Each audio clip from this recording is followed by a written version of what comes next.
Hello, welcome class. Welcome to ITEC7000, your first course in your MGA doctoral journey. I am so glad that you are here. My name is Valerie Mercer. You're going to address me as Dr. Mercer, and you're going to address my colleagues as doctor until you receive your doctorate degree. And then we become colleagues, and I become Valerie to you. But we are so glad that you are here. And I know we are going to have a learning journey together over the next 6.5, 7 weeks together. I'm excited to learn more about you. And I'm excited for you to get the opportunity to learn as much as you can about this program and the expectations and the journey along the way for the next 2.5 years. We are so glad that you chose MGA. We chose you. This is an elite program. You are an elite person in terms of the fact that not everybody who wants to be in this program gets a seat. And so there are 28 of you this year, and we are so excited. But we had a lot of applications, a lot of great folks. I serve on the team that looks at all of your videos, your resumes, your letters, all of the different things that you bring to the table. And we're so excited that you chose us, and we are excited to choose you. I will tell you this is a program that's going to require a lot out of you over the next several years. It's going to be trying at times, and it's going to be challenging for sure. But I know that based on what you bring to the table, I know that you will bring and give your best each day with what you are about to do. One of the things that is my opportunity to do is to help you learn how to be a doctoral student. And one of the ways that we're going to do that is by making certain that you have quality habits, that you are doing your best to give this program everything that you can on a daily basis. And one of the ways that you can successfully do that is by habit stacking. If you're not familiar, we're going to be using the work of James Clear. This book is almost 10 years old, and we're excited because at some point, surely he's going to be putting out a sequel. But until then, we're going to glean what we need to from his first work. Atomic Habits, I hope you will find to be helpful to you as you think about how you're going to orchestrate this journey as you do the other parts of your life, whether that be running a family or a business or corporate entity or government agency. We know that you're busy people, but you're going to need to learn how to make time for this program so that you can be successful. In addition to Atomic Habits, which by the way, I don't care which format you read it in. You can read it in an audiobook, you can read it in Kindle, but you're going to be spending a lot of time with it. So to be honest with you, a lot of people really love a true paper-based book. You can find it online for as used. You can find it through our Barnes and Noble portal, which is through DTWell. So you purchase it directly from our textbook provider, which is Barnes and Noble, and it's right there in D2L with a link to purchase. Or you can purchase it through Amazon. You can get it through your public library. If you're a Georgia citizen, then you can get it through Libby or through your public library in whatever state that you're in. Most of them use Libby as the format for that as well, and it's usually available in an audiobook or an ebook for free. But you do need access to it for 8 weeks. So that may hamper your ability to check it out for 2 or 3. 21 days, I think, is the normal rating on Libby. But anyway, and then also if you are a Spotify subscriber, you get 15 hours of audiobooks per month. And so maybe that's the way that you want to read it through your Spotify account. That's fine too. One of the things that you're going to need to purchase in this program, whether you purchase it up front or you purchase it at the end. Unfortunately, we have some people who didn't listen to me the first time around, and I'm usually your instructor for your last course in this program as well, which is ITEC 8950. You have to get through me and my old English teacher experience to get to the finish line. And I don't care what AI tool you use, and I'm going to teach you a lot of different ones that will help you with citations and references. This is still going to be your Bible. And our folks find that you can either buy it up front or you can buy it at the end, but you're going to need it. And to be honest with you, you're going to find that a spiral bound that you can spill a little coffee or tea on, as I have, and where you can make notes and go back to different sections over and over again is going to be most helpful for you. So strongly encouraged, not required, but you will find this most helpful to you and your success journey in this program. Okay. This is a technology leadership program, so I want to go over the fact that you need working technology. And if there is some kind of natural disaster, we've dealt with a lot of things, whether it is a hurricane or a tsunami, or someone is being deployed to a foreign land where there are some different issues going on, we will work with you. However, to just tell me when an assignment has been open since Monday at 9 o'clock, that's when I open assignments, and they're due on Sunday at midnight, and you send me an email on Sunday night at 8 o'clock telling me that your laptop is not working, guess what? That usually does not go over very well. It might have gone over halfway if you were in the bachelor's degree program, but to be honest with you, I don't put up with that there either. So I strongly encourage you, when something opens on Monday at 9 o'clock, that you make it a priority to open it up, that assignment, through the week. You give it attention, you give it what it needs to get done, and you don't wait until the last minute, Saturday night or Sunday night, because let's say you do have a technical difficulty, then I'm going to point you to the Geek Squad at Best Buy, or your public library, your neighbor's house, whatever. Most people find it most helpful to make certain you got a hotspot on your phone. If you have trouble getting into D2L, let's say you're new to it for our program, you can find tech support for mga.edu on our website multiple ways, but OTR is there to support you. I would also strongly encourage you and make certain that you are writing with Microsoft Outlook on your phone. I'm pretty good in terms of bouncing back. As a retired CTO, I don't wait usually to send an email. It's usually going to be within the hour, maybe a couple of hours, but I'm pretty prompt in terms of responses. However, policy for our department says we have 24 hours to respond to your email, 48 hours if it's a weekend. So, with that in mind, don't wait until the last minute and keep your technology in working order. You need a webcam. You need, and we don't care, you can use your cell phone camera if that's more convenient for you for some of the things that you're going to be doing for this program. That's fine.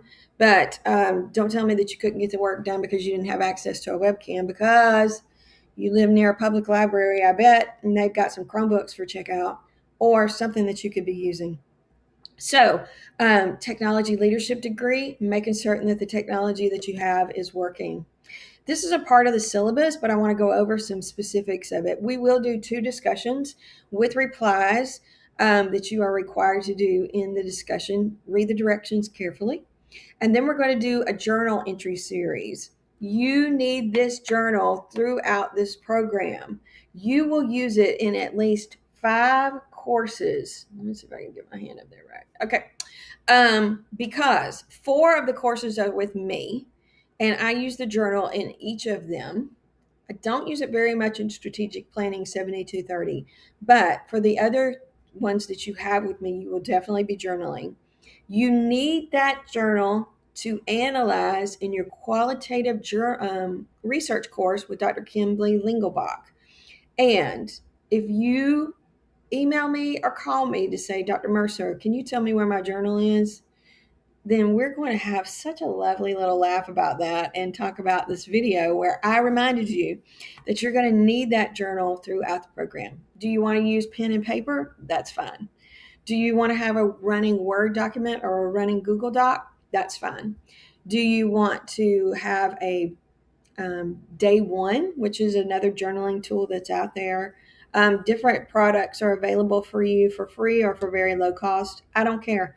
But the format is less important than the fluency that you're going to be doing. What we're after is creating that writing that comes with ease and writing that comes with expertise naturally.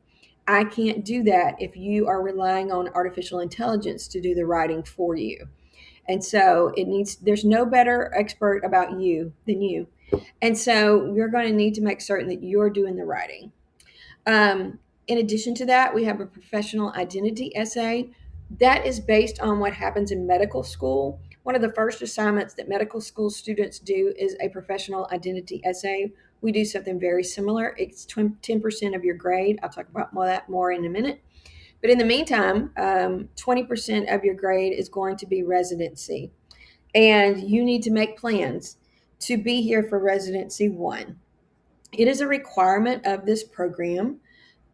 There is no getting out of it. You must be in Macon, Georgia from July the 13th through the 16th. We expect you to be here for all 4 days and participate in courses and required evening activities each of those days. I will be sending out to you a document that you can use regarding hotel reservations, airlines. Let's say you want to bring your RV to Macon, Georgia area. I'll tell you where to stay. Let's say you want to stay outside of Macon and you want to stay in somewhere like a state park or somewhere nearby. I got you. Okay. I'll tell you all the great places to stay. Or let's say you're interested in an Airbnb that's in North Macon. I can certainly help you with that. So, we used to have students stay on our campus in the dorms, but we had a lot of problems in terms of locks and in terms of making certain that you had the rooms that you needed, just simply because we're cleaning in the summertime. And we don't have a lot of students on our campus who are staying during the summer. So, with that in mind, we don't offer that opportunity anymore. But I will tell you that residency, as I'm going to stress over and over again, is required. If you can't make it, then you need to let me and Dr. Sandoval know as soon as possible so that you can figure out next steps. Are you going to retract and go into the next cohort? If you are, then you'll need to go through the admission process again to see if you make it. And if you're not going to be there with us, you would not be able to make the grade because it is 20% of your grade. And as you'll see in the syllabus, we require an A or a B on every single one of your courses, and you can only make a limited number of Bs. So you're going to need to make certain that you are on campus July the 13th through the 16th. Okay. This is a journey that you take together. This is a cohort-based program, and it's one of the reasons why we want you to come to Macon in July, is because you need to meet the people that you're going to be learning with for the next 2.5 years, whether it be group projects or simply finding alliances and building relationships so that you have someone to lean on when you get toward a tough spot, those kinds of things. We know that one of the reasons why this program has one of the best completion rates that it does is simply because the cohort program works. We know that it makes a difference. In fact, our surveyed graduates tell us that they really loved the cohort program, and it made a difference for many of them in terms of graduation. We love that.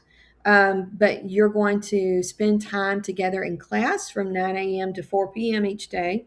And then we are going to spend some evening required activities as well. So make certain that you get to know the people that you're going to be doing this journey with. As I said before, residency is required. It is July the 13th through the 16th. You're going to need to make certain that you are in Macon, Georgia, and ready to go in class that morning. Don't be late on July the 13th. So a lot of my folks, I encourage them to come into town the day before on the 12th. If you need a charter flight, if you need Contour Airlines, which flies directly into Macon, or you want to know more about Hartsville Jackson and the ground transportation that can take you from Hartsville Jackson down to Macon, I can help you with that.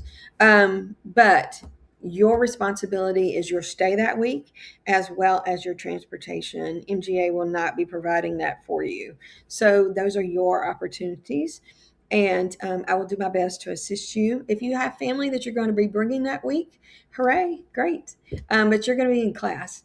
And so make certain that somebody can sit with them or be there for them, or they have alternative activities to do during the day because you can't bring them to class. And in addition, some of our required activities, we'll have one evening required activity where you could bring a family member, a plus one. But other times, for instance, we're going to be, for instance, at the Quill, probably. That's not an environment for children. So, having worked in K-12 for a long, long time, I have some very strong feelings about all that. So, we want your babies to be taken care of that week, to have a good week. And I'll talk about some different things that are available to do in the Macon, Georgia area through the document that I'm going to share with you. But your opportunity is first and foremost, and that is to be a willing participant in getting the most that you can out of the week that you're here. Your syllabus is online in D2L. There's a link to it, and you're going to see that also you can find my bio there. You can find my latest CV there. You can find what you need to know in terms of attendance and resources from MGA. You may never have used a librarian in your bachelor's degree and your master's degree. You will not leave this program successfully without getting to know Dana Casper and some of our other librarians, because it's really important that you use the resources. We've got some of the best in the business. Actually, Dana Casper, who is our graduate studies librarian, is an award-winning librarian who is going to be your go-to should you need help or assistance. We have a great network of resources here in Georgia through the University System of Georgia, and we should be able to provide to you all of the resources that you need through interlibrary loan or through MGA for free. You shouldn't have to put down a credit card to get to something, an article you find through Google Scholar or something like that. We're going to do our best to get it for you through interlibrary loan, whether it's reaching out to our folks, our colleagues at Georgia State or Georgia Tech or University of Georgia. We're going to do our best to make certain that you have the resources that you need to do the work. I need you to do your part and to read the syllabus. Read it carefully. You're going to find that we use a template for our syllabi, and you're going to see that it's going to be basically the same things with me and my colleagues, but not every one of us is going to be the same. And not every one of us is going to require things due on the same day. So you're going to need to read each syllabus carefully and make a calendar, but also know that whatever is in D2L is gospel, because that's the final say. So if there's a change that's made, maybe you read that this due date was in the syllabus, but you see that a new due date is over here in D2L. D2L trumps whatever is in the syllabus for me and most of my colleagues. So make certain that you live in D2L on the regular. You're getting into it not once a week, but pretty much every day, and that you are making this program a part of who you are in terms of living. Whether it's kind of like drinking your water and working out and taking your vitamins and doing those things, well, you're also going to want to make this program a part of who you are. Which takes me to my next conversation point, which is your first assignment is the PIE, the Professional Identity Essay. You're going to write out the question, and you're going to give me an answer in paragraph form, and it's going to be your absolute best writing. Don't give me something that's half done. I love the story of Henry Kissinger, and he had somebody who worked in his office, and he knew that they could write better than they did. So he would ask them, "Is this your best work?" and give it back to him. "Is this your best work?" and give it back to him. "Is this your best work?" and give it back to him. And then finally, when the person said, "This is as good as I can get it," he says, "Okay, now I'll read it." So I'm not like that strictly, but I will get to that point when you get to the end of this program. I have high expectations that you and I are going to learn how to write APA style, and you're going to be proficient and efficient in the way that you communicate. So it's my pleasure to be with you. It's going to be great. If you have questions or you need clarifications, please reach out to me or Dr. Vicki Sandoval. The best way to get to us is through our MGA email. Some of you are already sending me questions on LinkedIn or through my personal social media. Your avenue of professional official communication for this program is through your mga.edu email. So make certain you got it set up and you're riding with it on your phone. I hope you have a great week, everybody. Thank you.